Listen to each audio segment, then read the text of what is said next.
Start. Hello everyone, welcome to the schoolquiz.com.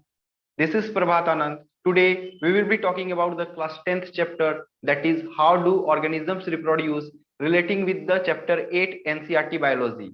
So in the previous class we had talked that what are the types and modes of reproduction. That we had talked that reproduction is the only process in which a species continuity is decided, and species continuity is decided.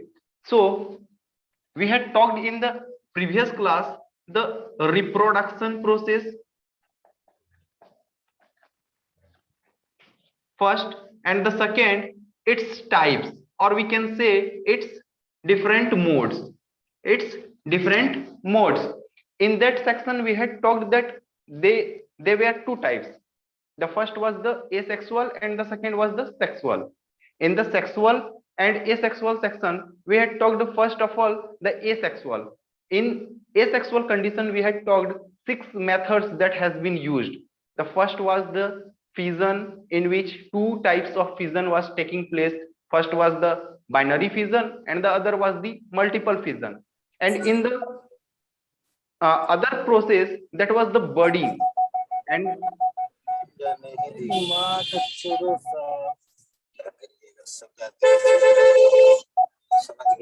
welcome Livas.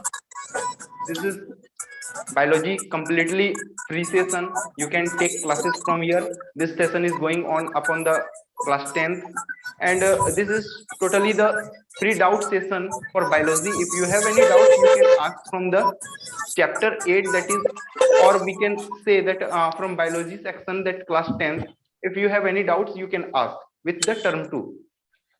First we were talking that the reproduction and its types. First was the asexual, and in that section we had talked 6.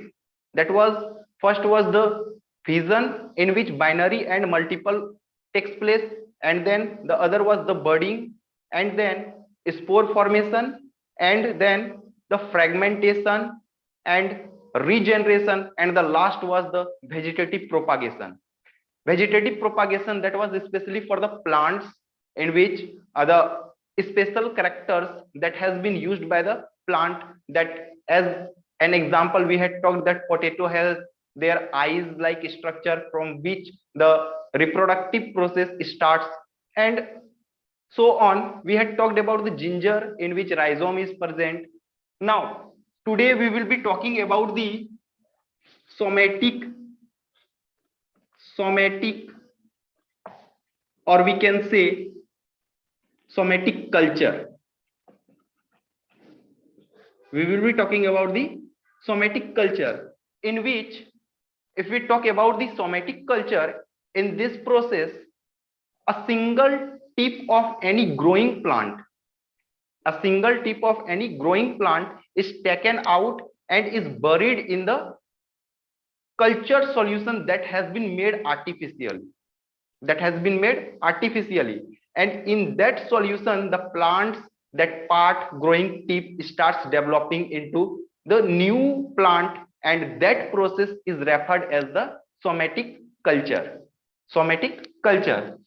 In that process, this is also referred as tissue culture. In this process we talked that a growing tip of any plant is taken out from the growing part of any plant and is buried in the culture solution that has been made artificially by us, and in that solution the plants, that part, that cell or tissue we can say, starts developing into a new plant, and that plant which is developed by that process is known as the tissue culture. This process is especially known as the tissue culture. Now in this process, first of all, a growing part of a plant is taken, or we can say cell or tissue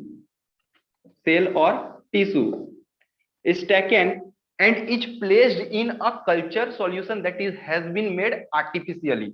So now this cell is placed in an artificial culture solution.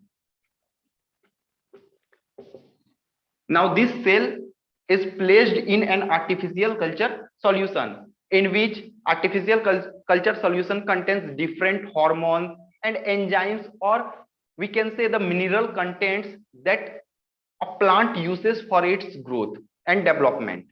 For its growth and development, the plant uses hormones, we can say mineral contents, and that all the contents is being placed in the artificial culture solution, and in that solution the cell is being placed that has been taken from the growing tip of any plant, and then the plant starts developing. Then the plant starts developing. Now the processes that is taking place. Now this cell is put in the culture solution. It starts developing first of all into a callus structure. First of all, into a callus structure. This is due to the hormones that has been placed in the artificial culture solution that allows the plant tip to form a shoot system and then root system. This process first of all forms the structure that is called the callus structure. Now this callus structure is generally carrying first of all the root system, roots, and then it gradually turns the shoot. Now the first was the root form, then it forms the shoot. First of all, we talked that the first thing that is made, the first structure that is made by the tissue culture technique, is the callus structure. And the callus structure first of all grows the root system, and then it grows the shoot system. Now when the root system is developed in the callus, it is being taken out from that solution, and then it is placed in different solution carrying different hormones. The first hormones that has been used in the first culture solution is not used in the second culture solution. In that different hormones are used, and that hormones allows the formation of shoot system. That hormones allows the formation of shoot system. Now this, when the root and shoot system is formed in the callus, now this callus is taken out from the solution and is placed in different solution. Now the callus starts dividing into tiny particles. Now the callus starts dividing into tiny particles. Now we can write here that it starts dividing into tiny parts, and now this tiny part is only used for the growing of new plant, and this tiny part we can say plantlets. The tiny part that is being grown by this solution formation of root and shoot, this structure is called plantlets. This structure is called plantlets, and these tiny plantlets are used for the growing of new plant and is being put into the earthen pots, and or we can say in the ground soil, and this starts developing into a new tree, or we can say new plant body. So now these plantlets is placed in a pot or soil, and it starts developing. This is the processes that is being taking place in the tissue culture technique. First was the tissue culture technique, a small part growing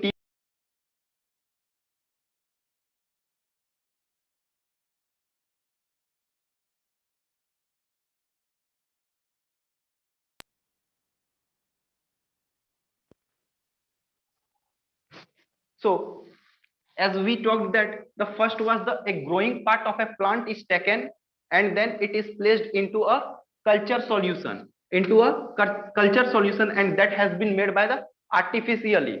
In that solution, several mineral nutrients that is used for the plant for its growth and development is being put, and then the cell is placed in that culture solution. It starts developing into a callus structure, and this callus structure further forms a root system, and then it forms a shoot system. The first culture solution here used, here the second culture solution, and then the third culture solution. And then when the third culture solution is used, the plant develops its roots and shoots fully, and it is counted as the plantlets.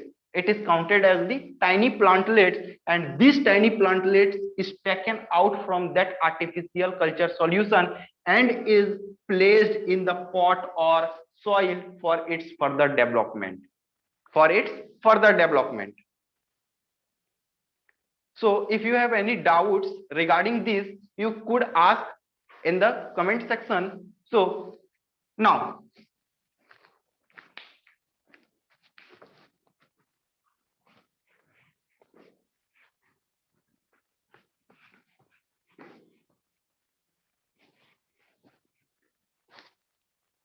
if we talk about this division taking place in a tissue culture technique, or we can say the plants that uses the tissue culture technique for its development, or we can say the plants that we do the tissue culture technique, the plant in which we do the tissue culture technique, that process is referred as micropropagation.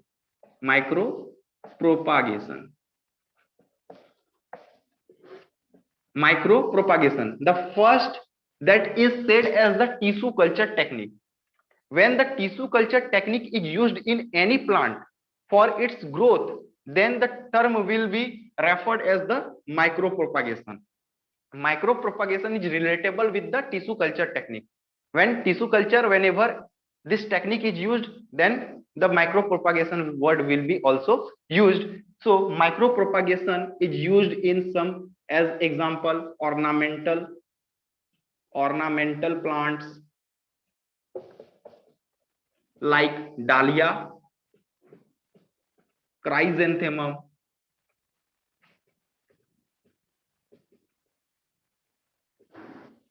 etc. Some examples like dahlia, chrysanthemum, these are the ornamental plants in which the tissue culture technique is being used, and the process is referred as the micropropagation. This is all about the micropropagation and tissue culture technique. Now we will be talking about the advantages. What are the advantages of tissue culture technique? Why do we use this technique? Why do we use this technique for the growth of any plant? This is the main question that has been asking in the CBSE, that why do we use the technique, the tissue culture? So the first point in the advantages section is, in the tissue culture technique, when we use this technique, the time taking for the development of any plant is very less. In this technique, the time taking in this process is very less for the development of any plant. So the first point will be the time taking for the development of plant is very less. So that we use the term, we use the process tissue culture or micropropagation. The second advantage is that in this process we need very small space. As we talked that the artificial environment is provided for the development of the callus structure, or we can say the earthen pots are also used for the further development.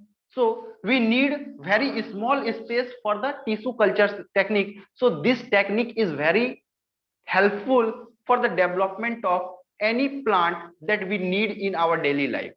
So we can write here that space is needed in very less quantity. Space is needed in very less quantity. Now, the third, which is under the tissue culture advantages, is in this technique, the number of plants that is produced will be very high. If we sow a single plant in the directly in the soil, it will start first forming the root and the shoot system, and it will develop into a short body and then into a larger body. But in the tissue culture technique, when we use the callus structure forms many plantlets. We talked that the many tiny plantlets is being caused now, is being made by a single tissue culture technique in a single cell. So by a single cell we can get a large amount of plantlets, and when we get a large amount of plantlets, then we can definitely get a large amount of plant bodies by that plantlets when we sow into the soil or pot. So this is also we can get large number of plantlets from a single tissue or cell. By this process, we can get a large amount of plantlets from a single tissue or cell. This is all about the tissue culture technique. That the first was this tissue culture technique is that process in which a plant growing tip of plant is taken and is put into the artificial growth medium, in which we add hormones and mineral contents that is needed for the development of any plant. And then the processes that was occurring in the tissue culture was, first of all, we add the solution in that cell, then the cell divides and starts forming a structure called the callus, and this callus starts developing the root system and then the shoot system. And when these two root and shoot system is formed, then it is matured and is said to be the plantlets, and these plantlets further divided into tiny plantlets, tiny particles, tiny parts, and these tiny plantlets is being used in the earthen pot, or we can say in the soil, for the further development, and we get the plants, a larger plant in large quantity. And that advantageous section was that in this process time taking was less. In this process the time taking is less. When we sow a seed, it will first develop the root, then shoot. It will take very time. So if we use the technique, the tissue culture, then we can directly sow the plantlet, and the time that is being used for the development of root and shoot will be negliged. In this process it will be negliged. So the second was the space is needed is very less quantity. In this process we need very less space for the development of any plant. And the third was that we can get large number of plantlets by a single cell or tissue. This is all about the tissue culture.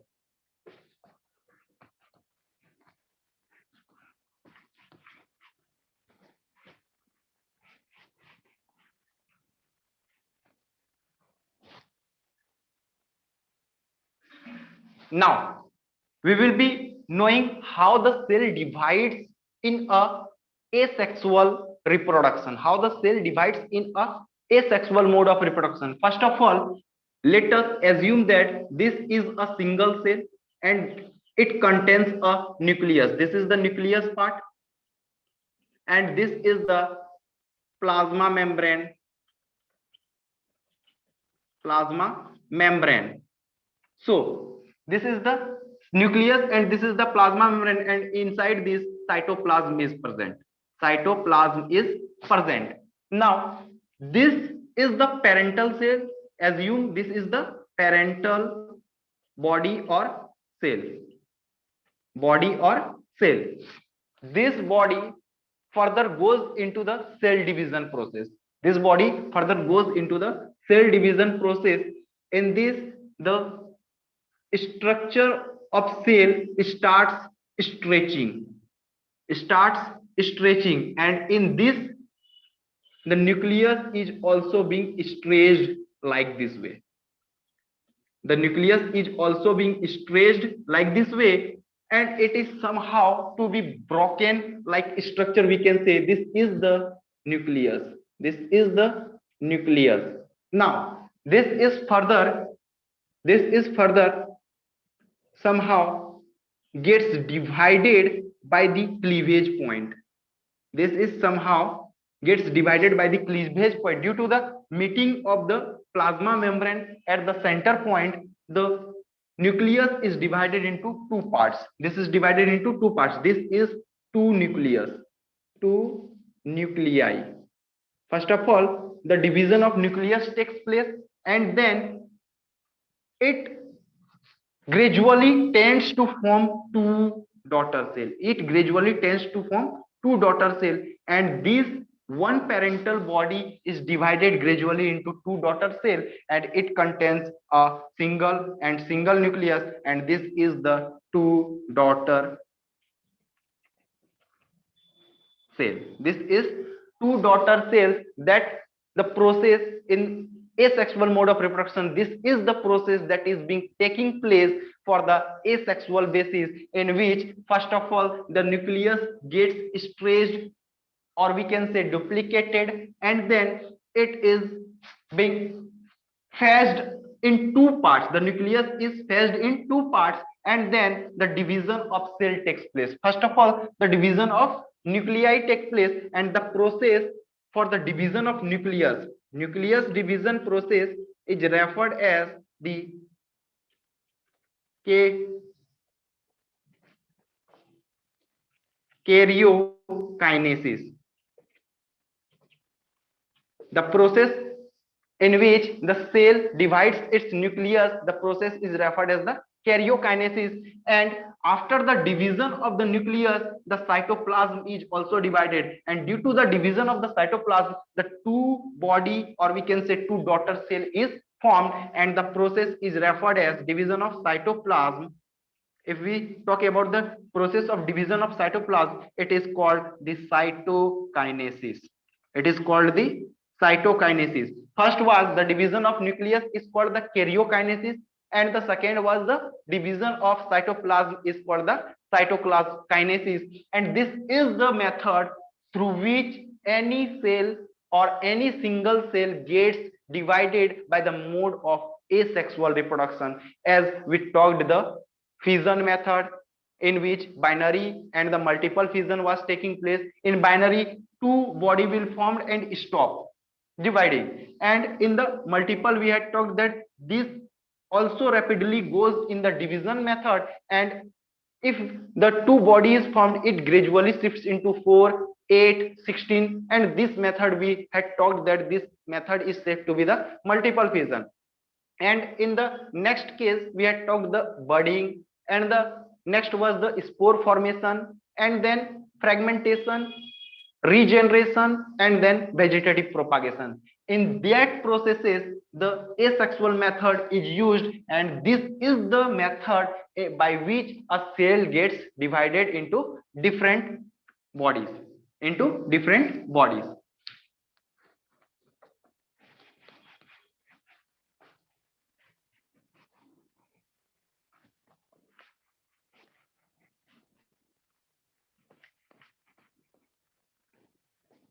So we got to know that the division of nucleus that takes place first of all in a single cell, and then the division of cytoplasm takes place. Now we will be talking about the content of nucleus. In the nucleus, we know that the DNA, RNA is present. What is DNA and what is the RNA? What is DNA and what is the RNA? Especially if we talk about the DNA and RNA, these both are called as the genetic material.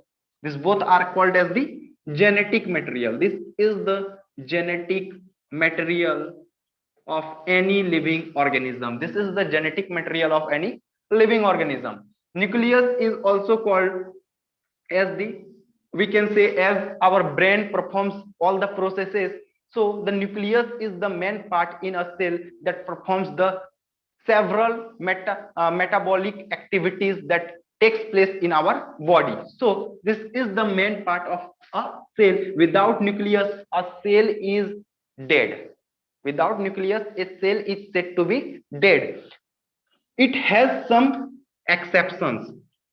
It has some exceptions. Without nucleus, a cell is dead, and some exceptions are exceptions that in which nucleus is not present, but then also the cell is said to be the living cell. The exceptions are RBC, sieve tube, RBC, and sieve tube. These two are the exceptions in which nucleus is not present, but then also the cell is said to be the living. Now, first of all, we will talk about the DNA. What is DNA? What is DNA? If you know, you can answer in the comment section. So, this is first of all deoxyribonucleic acid. DNA is deoxyribonucleic acid. How is DNA formed? How is DNA formed? This is formed by the two layer. This is formed by the two layer, or we can say double helix. Double helix. And this double helix is such as, this is the double helical structure that is formed in a DNA. First is the 3' to 5', or we can say 3' to 5', and then 5' to 3'. This two helix is also said as strand. We can say double stranded. So whenever we study about the DNA, we say that double stranded DNA, dsDNA. In short, we say dsDNA, because the DNA is formed by the two helical structures. So first was the 3' to 5', and the second was the 5' to 3'. This, if we talk further, how this helix is formed, this is formed by the phosphate, sugar, and the nitrogenous base. Phosphate, sugar, and the nitrogenous base, when these three are joined together, a helix is formed. When these three are joined together in large quantity, this helical structure is formed, and this helical structure we say the double stranded DNA. First of all, if we talk about the joining of phosphate and sugar, in this a bond is present, and this bond is called as the ester bond. This is the question that is being asked frequently in the CBSE 10th exam, that what is the joining between the phosphate and the sugar in the DNA called? This is called the ester bond. If you don't know, keep it in mind that the bonding between the phosphate and the sugar is called as the ester bond. Now, the bonding, or we can say the joining between the sugar and the nitrogenous base. Here glycosidic bond is present. Glycosidic bond is present between the sugar and the nitrogenous base. Now this sequence will be carrying from upward to downward. So again this will be attached by the phosphate, sugar, and nitrogenous base. Again phosphate, sugar, and nitrogenous base. But when we attach this, then phosphate should also be attached. Then only the layer will be formed. Or we can say the backbone will be formed. The backbone will be formed. If not, when we put the coin, it will fall. When we catch one coin and we carry it, then all other coin will get distracted. And if it is attached with each other, then it will definitely form a layered, or we can say a strand structure. A strand structure. And here the joining between the phosphate is called the phosphodiester bond. The bonding present between the phosphate and the phosphate is called the phosphodiester bond. Phosphodiester bond, because here two ester bonds are joined within the phosphate, so it is called the phosphodiester bond. The questions that has been asked, that in DNA the backbone is formed with the what are the things? The phosphate, sugar, and the nitrogenous base. If we will be asked the backbone of DNA is formed by which of the following, so our answer will be the phosphate plus sugar. Phosphate and sugar together constitute the backbone of DNA. So we can write here that backbone is formed by the phosphate and sugar. And now this nitrogenous base, we will be getting the doubt that the nitrogenous base is where present. This is the backbone of the DNA. The nitrogenous base is present inside this. Here the phosphate plus sugar is present. Here is the nitrogenous base. Again, in the another strand also, here will be the nitrogenous base, then sugar plus phosphate, and this nitrogenous base will be also attached from each other, so that the strand will not get separated from each other. So here the bonding that binds the nitrogenous base from each other, this is called the hydrogen bond. And this is the main bond that keeps the two helical structure joined from each other. This is the bond that keeps the two helical structure attached from each other. So between the nitrogenous base and nitrogenous base, a bond is present, and that bond is called the hydrogen bond. I hope you would be understanding this. So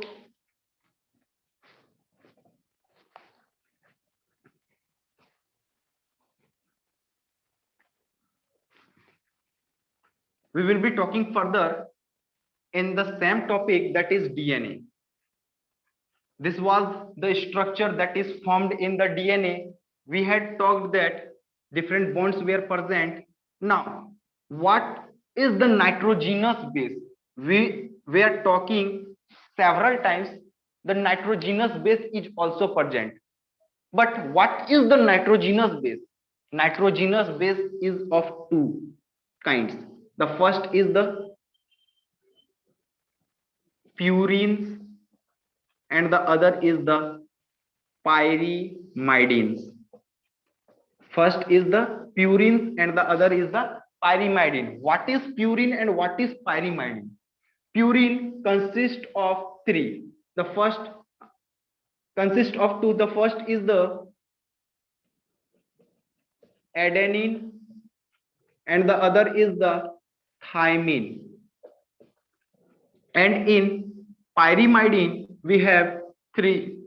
The first is the cytosine, uracil, and the last, that is guanine.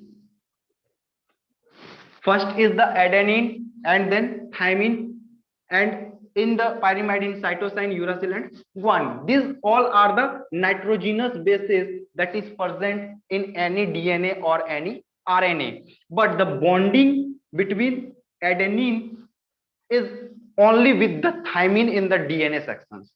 Here the bonding is always adenine pairs with thymine. Adenine is denoted as the A, thymine is denoted as T, cytosine is denoted as C, uracil U, and the guanine G. This is the abbreviation one word abbreviation given to a purine or pyrimidine, or we can say nitrogenous base. The first is the adenine, and adenine always join with thymine in the case of DNA, and if this joining is not found, then the case will be the RNA. How? Always in RNA the joining between adenine and uracil takes place. In the RNA, the joining of adenine is always with the uracil, and whenever we see this joining in any case, then the structure will referred as the RNA. Structure will referred as the RNA. In the RNA, always adenine pairs with the uracil, but in the DNA section, adenine pairs with the thymine, and this is the symbol that is represented as the hydrogen bond. Hydrogen bond, and between the adenine and thymine, or we can say adenine and uracil, two hydrogen bonds are present. How many hydrogen bonds are present? Two hydrogen bonds are present between the adenine and the thymine. Now the second case is cytosine is always bonded with the guanine. Cytosine always bonds with the guanine nitrogenous base, and this structure, this bonding will take place in both in DNA as well as in RNA.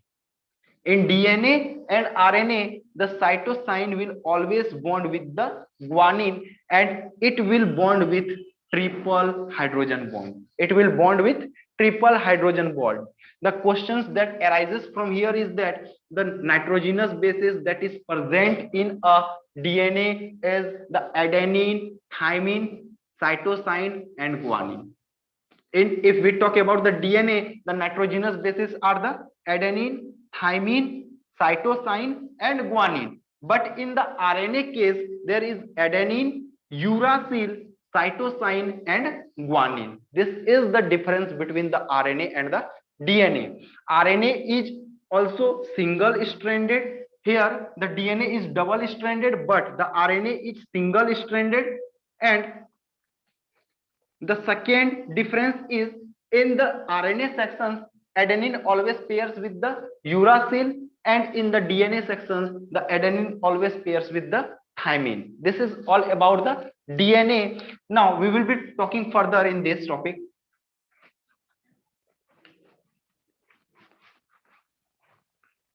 If you have any doubts, you could ask in the comment section. We will be answering your questions answer. Now the DNA structure, where we talked that this is the DNA structure.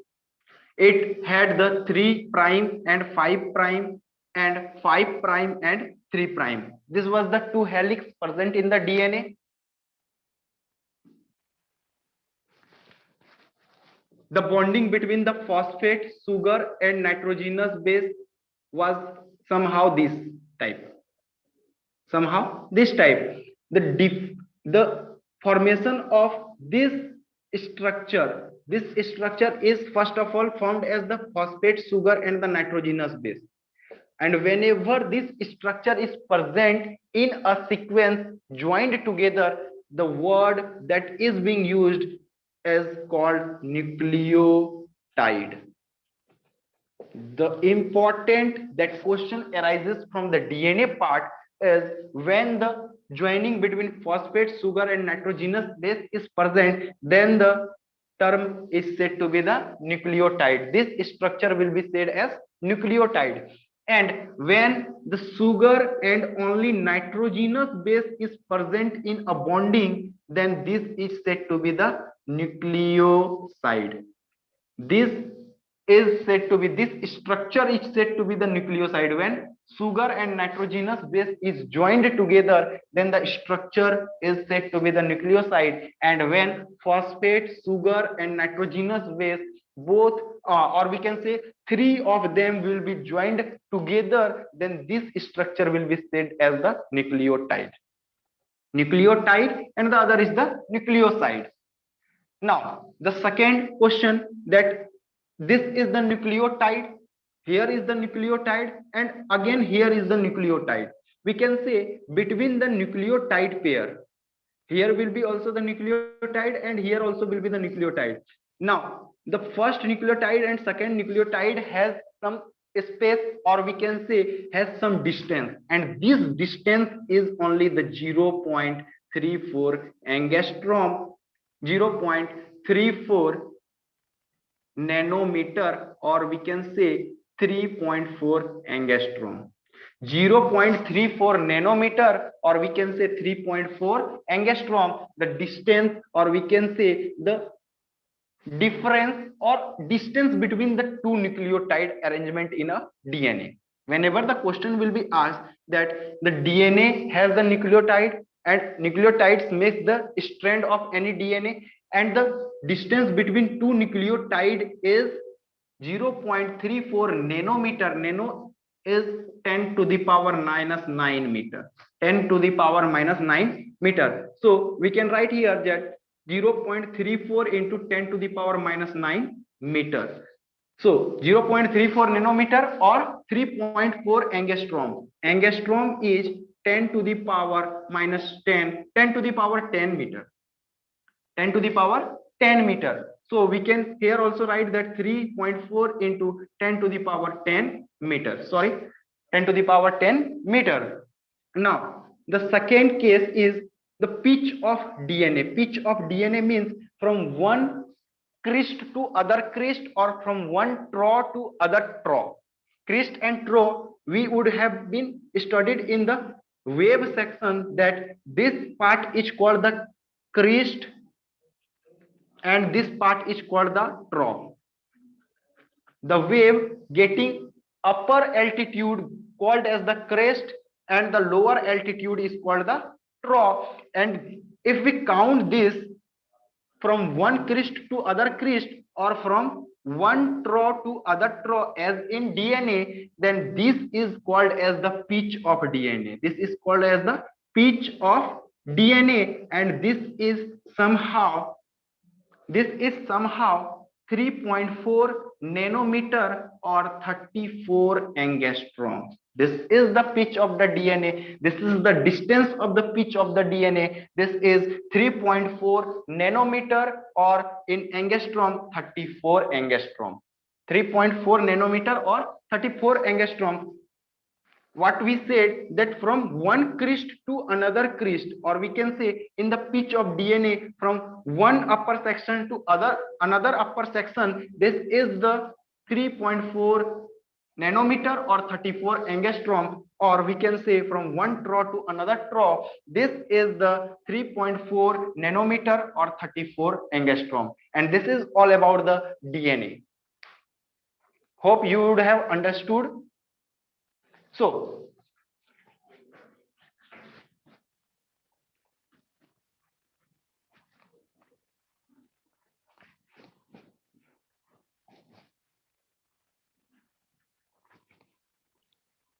now the other was the RNA. We talked about the DNA, the different. The first was the DNA, that which said as the deoxyribonucleic acid.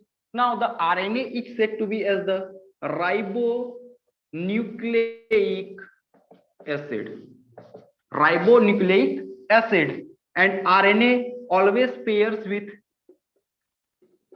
in adenine case, always pairs with uracil. In the RNA, adenine always pairs with uracil, and this is called as the RNA. And in the RNA structure, this is the single stranded.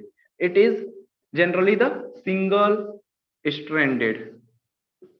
So whenever we will be asked, the RNA is generally the single stranded, and in that phosphate, sugar and nitrogenous base will present.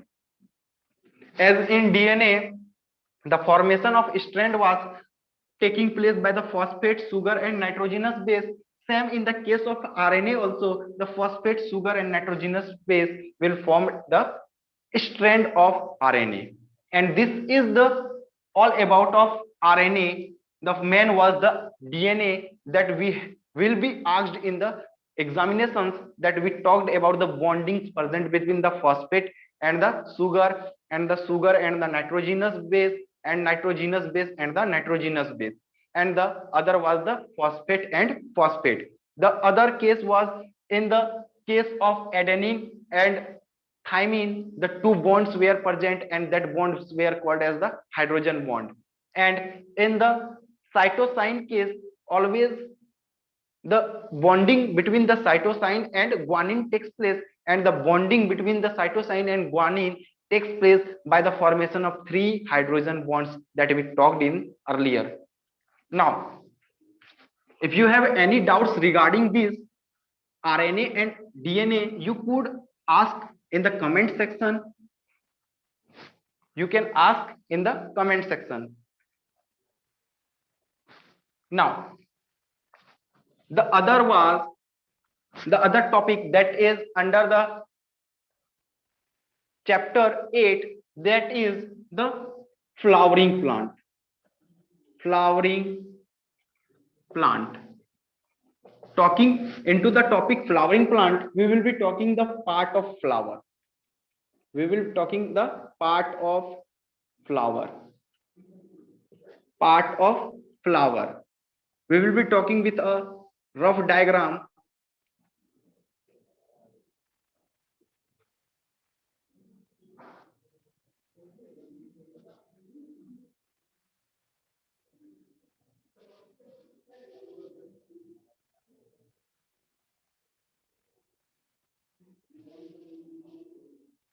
This is somehow the parts of flower, or we can say the rough diagram of a flower. Now, if we talk about the parts of flower present in this is the bisexual flower. This is bisexual flower. This is bisexual flower because the male part and the female part, this part is called the male part. This is the male part of flower, and this is the female part of the flower. This is the female part of flower. This is female part of the flower, and this is the male part of the flower. Now, if we talk about the male part, this bilobed structure is called the anther. In the male part, this bilobed structure is called the anther, and this filamentous, this is the filament structure. And the both, when we talk about the both joining the both anther and the filament, this is generally called the stamen. This is the stamen. So if we will be asked the question, what is the male part of flower is called, then the answer will be the stamen. The male part of flower is called stamen, and the female part, if we talk, the first is the stigma. The first is the stigma. The second, this is the style, and the third, that is lower part, is called the ovary. This is the ovary section, this is the style section, and this is the stigma section. And these three combiningly, this three is said to be the pistil or carpel. Pistil or carpel. This pistil or carpel is none other than female reproductive part of flower. So if we will be asked that what is the female reproductive part of flower, then our answer will be the pistil or carpel. Our answer will be the pistil or carpel. This is the stamen is said as the male reproductive part of flower. This is the male reproductive part of flower. This is the male reproductive part of flower, and this is the female reproductive part of flower. First was the male reproductive part of flower, that is called as the stamen, and the other is the female reproductive part of flower, and that is called the pistil or carpel. Now, the other which we see in the flowering plant, in the flower, that the colorful parts, that is present, and this colorful part that attracts the insects for the pollination, or we can say the insects comes for the nectar, that the insect comes for the nectar. So the part is called as the petal. This is called the petals, or we can say this is also called the calyx. Petals, or we can say calyx. Now the other is the sepal. This green part is present in a flower in the lower section. This is called the sepal, and this is also called the corolla. Calyx and corolla are the other names that has been given for the petals and sepal. Petals is also said as the calyx combiningly, and sepals is also said as the corolla combiningly. So the point where the all the petals are attached, this is the petals, the colorful part of flower, and this is attached in a single point, and this point, the structure which attaches all the petals, this structure is said as the receptacle. This structure is said to be as the receptacle, or this is also said as the thallus. This is the structure where all the petals are joined, where all the petals are attached, and this structure, this greenish structure, is said to be as the receptacle or the thallus, and this is only the structure that persists in a false fruit, and that's why the fruit is said to be the false fruit. In the true fruit, this receptacle or thallus structure gets dehisced, but in the false fruit it forms the covering of the fruit. So we says that the structure that forms in a fruit is called the thalamus, and thalamus is none other than the part that is called the receptacle. Now the other that we can see, that the part coming out from the receptacle is gets attached with the stem part, or we can say with the branching. The branching part, when the flower is attached, from where the flower is attached, this coming out, this part is called the petiole. This is called the petiole, the flower part that is being attached with the branch of the plant. Then the part of flower that attaches with the branch or the stem is called the petiole. This part is none other than the petiole. This is all about the parts of flower. If you have any doubts regarding this topic, you can ask in the comment section. First, the question that has been frequently asked in the CBSE, the first was the male reproductive part, that is called as the stamen. The female reproductive part of flower, that is called as the pistil or carpel. And this yes, can I know your name? Hello. No. Okay, welcome to the school quiz. This free session is going on the class 10th biology, that is the chapter how do organisms reproduce, and we were talking about the flowering plant. If you have any doubts regarding this topic, you can ask from. If you have any doubts, you can ask. We were talking that the male reproductive part of flower is said to be the stamen, and the female reproductive part is said to be the pistil or carpel. Yes.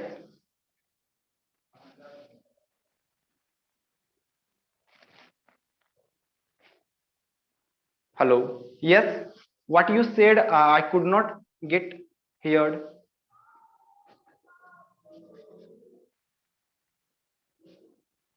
Can I know your name and from where you are? What?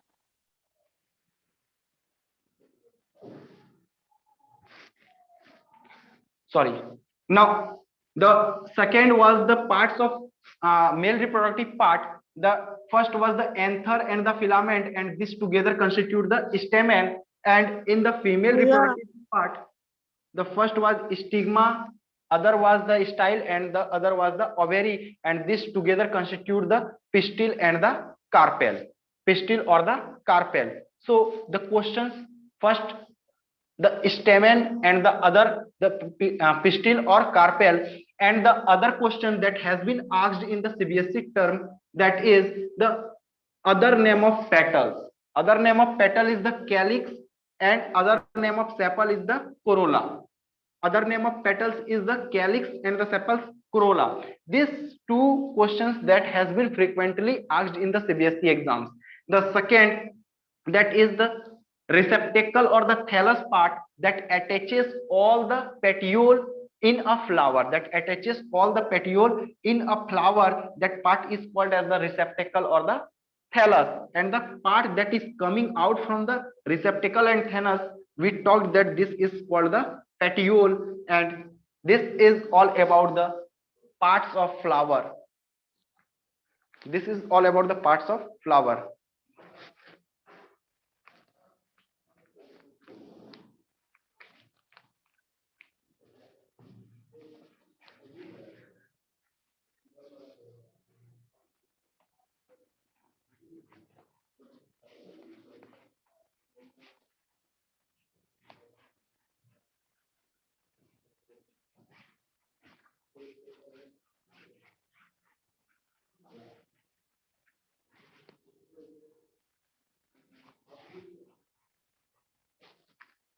In this session we talked that the first, we talked the tissue culture technique. The second, we talked about the micropropagation. The third, we talked that the division of cell, division of cell or parental body in asexual mode. In asexual mode, the division of the cell or parental body. And in the fourth section, we talked about the difference between DNA and RNA. Difference between DNA and RNA. And at last, we talked about the parts of flower. This is all for this session. Hope you would be understanding this session, enjoying this session, and we thank to schoolquiz.com that has provided you all the requirements that is being required in the term 2 exam of CBSE. And this is all for this session. Thank you.